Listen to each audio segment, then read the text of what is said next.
Well, now I need to see. Look at this. Look at this. Astronaut John Glenn took sea monkeys into space on October 29, 1998, aboard the Discovery.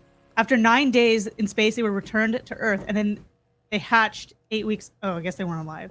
They were still in the eggs. Hatched 8 weeks later, apparently unaffected by their travels. Here's the deal. I was gonna say that is the beginning of a horror movie.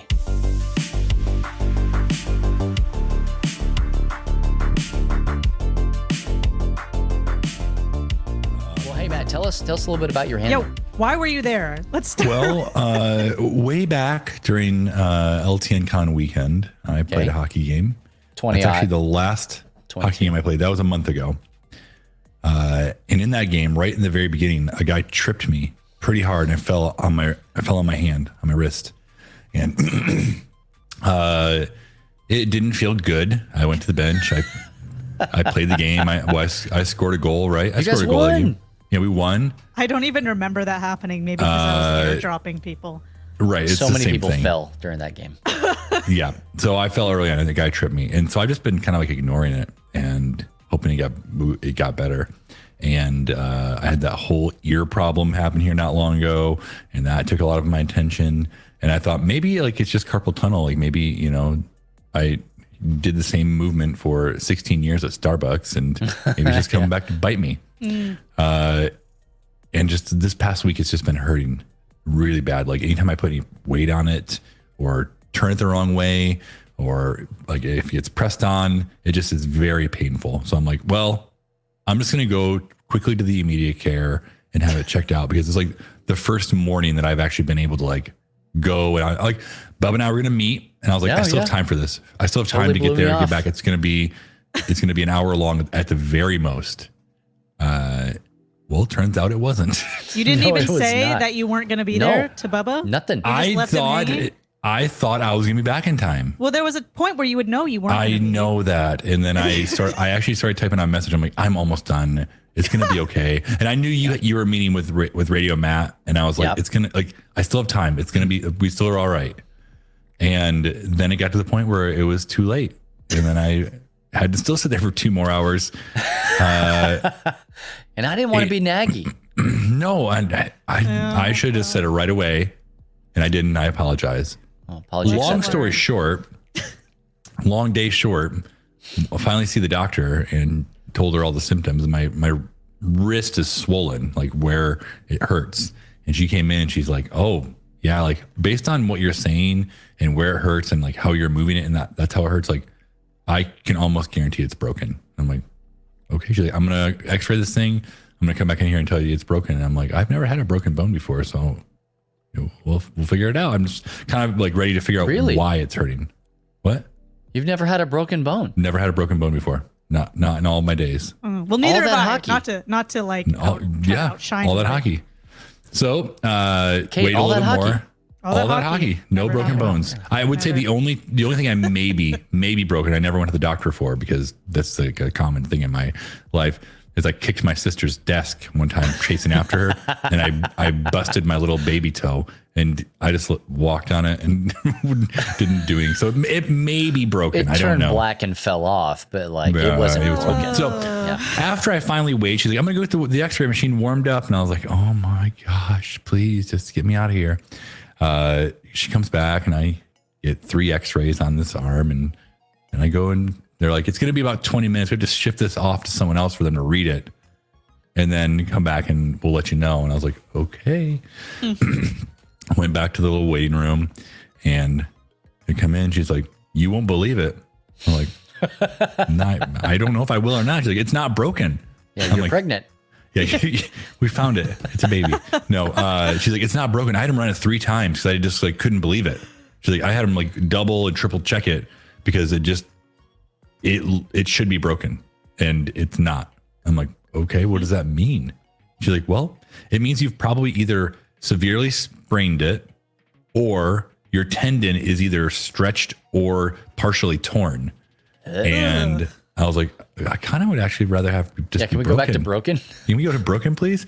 And so she wrapped up. She's like, we're going to wrap it up for you, and you're going to leave it wrapped up for a week.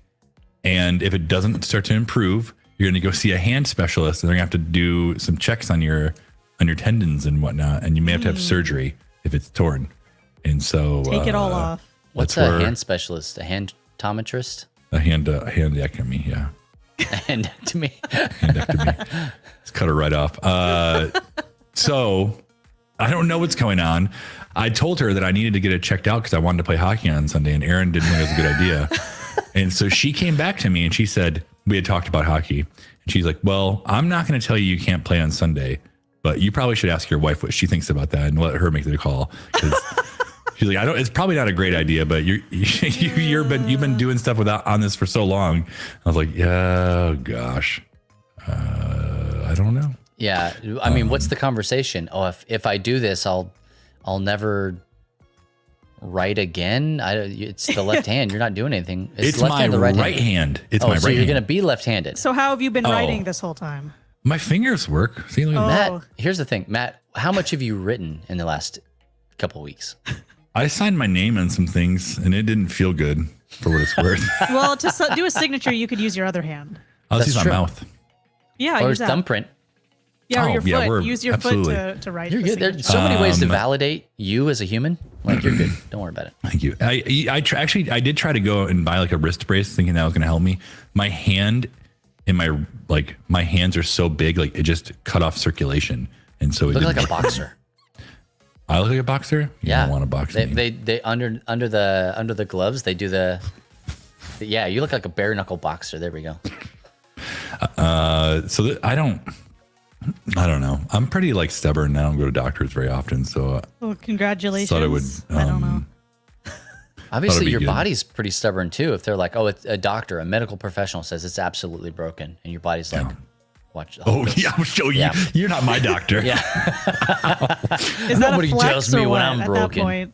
I don't know. You're like, you're never gonna heal right. Take that. No, it's probably fine. What if you just got like a big old like a cast that was just like a club? Oh, that's what. Yeah. Well, I'd have to like tape my stick. I have to tape my stick into my hand. I was gonna say you could carve a little hand-sized thing into it so that you could put your stick there. No, I'll just tape it on because then I don't need to move it too much. Like this thing's free. Or just get a cast that is a stick. Uncomfortable. Oh, there we go. Like a hook, but like with a hockey stick. Did we just have a $1 million idea? No, I think we did. Well, that's the podcast. Everybody, we'll see you later. It's not. Hey, nobody take that. Okay, that's our idea. If I see it on Shark Tank, so help me. You're big trouble. I think this thing's a little bit too tight because my fingers are starting to like get a little tingly. So I'll work on moving it later. We're talking about you like your hand is probably broken, but definitely not broken. And what you're worried about is, it's on too tight. I'm getting a little tingly.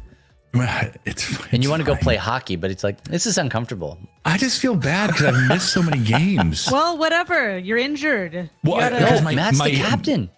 My whole ear issue, like I didn't go play all like for a month now because of my ear. Like I couldn't. Why did you need to hear anything? There's enough. I just thought I didn't feel right in the head as well. Like I just head cold. My ear didn't hear well, and here we are. But it tried. Finally ready to play. I don't know. What'd you say? Did you ask me a question? I said, I'm sorry, what now? I said your ear tried. It tried to hear. It's been trying. Oh, well, I guess I have just a couple minutes here. So for those of you playing at home and want to know what's going on with my ear, I went to the doctor this last week for my follow-up ENT appointment. This is Matt's medical podcast. I know, it really is. I was doing really well for a good 40 years until this happened. Ear has to do with your balance. So I was worried I wasn't going to be able to play well. So I forgot about that. I had this infection that wasn't going away and got on these new meds and went to the ENT this last week. And they're like, well, it's a lot drier in there. And I was like, what the heck does that mean? Yeah. You don't usually say that. So I went and did a hearing test. Doing their job, I guess. Went to this hearing test and they put this these headphones on me and then they took one side off and put this thing on the bone behind your ear because it vibrates there. And it had me press a little button whenever I heard the high pitched sound. And then she said, I'm going to say words and I want to have you repeat them to me. And my voice is going to get softer and softer. And I was like, oh, I've never had this kind of test before, but go ahead. Whispering sweet nothings into she's your like, ear. Potato chip. I was like, I'm telling you, the words were so strange. Like, couch. And like, she had to fold it up her mouth so you couldn't see her mouth. Like, hot dog. No. So I got through this test and I went back to the room, and like this whole time, like my hearing has improved now, but I just felt like it still, something was wrong still.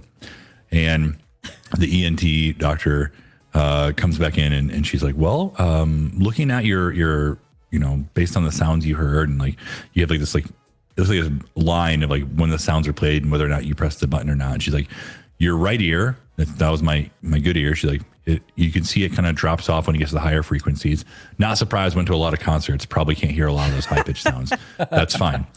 And she said, the ear you had surgery on, the one you're having issues with, which is I had surgery on about 5 years ago. And she said, you can tell there's a difference between the two, but this is actually a really good range, like from what you can hear in it. And I was like, well, on paper, it looks like you can hear. I said, well, that's really strange because in my head, I can't. Like this ear doesn't sound. I can only hear my own voice basically in my head. And that's a little of exaggeration. It has improved in the past like month or so. But she said that she's like, I'll see you in 2 months. Let's see if it continues to heal. And I was like, okay, let's find out what happens. And well, I want to see your ear on TikTok where some doctor goes in and pulls out like a spider, peels the scab off the inside of your ear and all that good stuff. Have you made it to that part of TikTok yet, Matt? No, well, I just don't want to do that at all. All right, well, I'll send you the videos. No problem. No. I gotcha.